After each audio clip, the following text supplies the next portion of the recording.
In the electric vehicle battery market, relentless growth has been the only story for years. But then 2025 happened, and it's like someone completely flipped the script.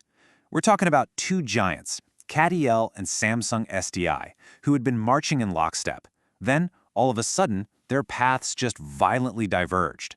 One company soared to record profits, while the other, well, it plunged into staggering losses. How did this happen? That's the story we're unpacking right now. This really is the core question, isn't it?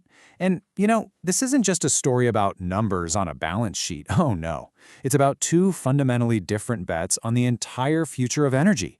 It's a high-stakes game where the winner could define the next decade of transportation, and the loser, well, they could get left in the dust. All right, so to really get how different these paths were, we have to start with the raw numbers. And honestly, the contrast in their 2025 performance is so sharp, you might think it's a typo. It's not. Look at this.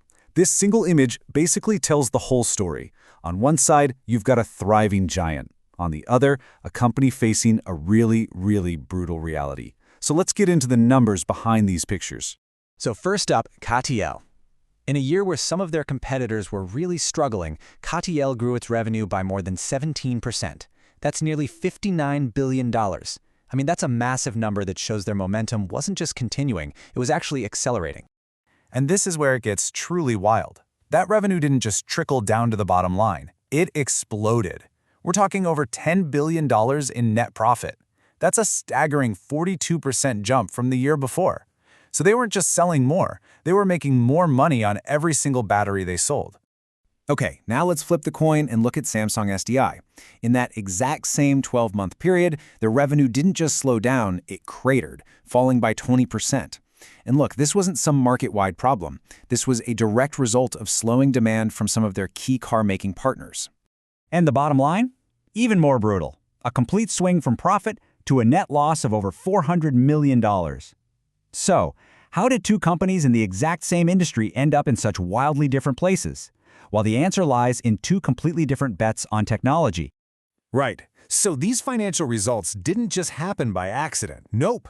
They were the direct consequence of two clashing philosophies about how you win the battery war. The best way to think of it is like this.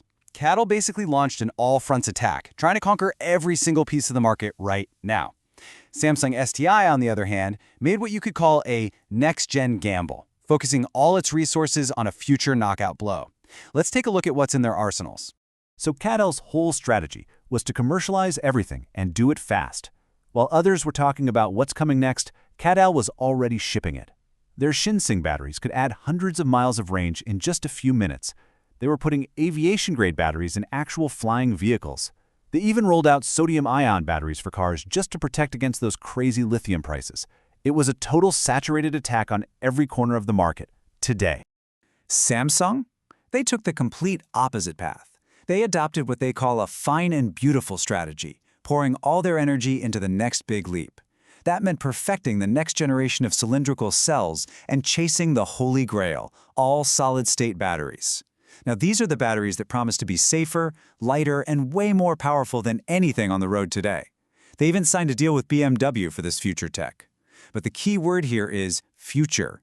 In 2025, this big bet wasn't bringing in revenue, it was costing them. These different strategies, as you can imagine, have a direct impact on financial stability. A company's whole philosophy is written right there on its balance sheet, and this is where the story of risk versus reward becomes crystal clear. Before we jump into the numbers, let's quickly break down a key metric, the asset-to-liability ratio. Sounds a little complicated, but it's not, I promise. Just think about your personal finances. It compares everything you own, your assets, to everything you owe, your debts. A lower percentage means you've got a bigger safety cushion. Simple as that. And wow, this just illustrates the difference perfectly. CATL is sitting at a pretty stable 62%, which means its assets are comfortably covering its debts. Samsung SDI, though, is at nearly 80%. That is a significantly higher risk position, especially for a company that's in a capital-intensive expansion phase. And here's what's fueling CATL's stability. In 2025 alone, they generated a massive $18.5 billion in cash directly from their operations. Now, that's not borrowed money, that is pure profit coming in the door. It's a war chest that lets them fund global expansion, pour tons of money into R&D, and outspend competitors, all without having to take on more debt. In contrast, to fund its big bet on the future, we're talking building new factories in the US, Samsung SDI had to find cash. And they did it by selling off their polarizing film business for almost $800 million. Let's be really clear here. This wasn't some big strategic pivot. It was a move they pretty much had to make just to keep that high-stakes gamble alive. So, where does that leave us? This all brings us to the road ahead. We've got two titans of the industry on two completely different trajectories, and it's all driven by opposing philosophies. What does it all mean for the future? You know, a research report from HDIN really sums it up perfectly. CATL's all-fronts attack has made it incredibly resilient. It's built a fortress-like balance sheet with cash just pouring in.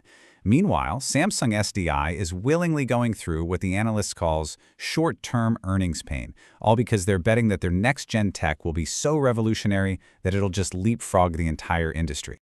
And that leaves us with the final massive question. Is Samsung playing the long game brilliantly, just getting ready to launch a technology that will change the market overnight?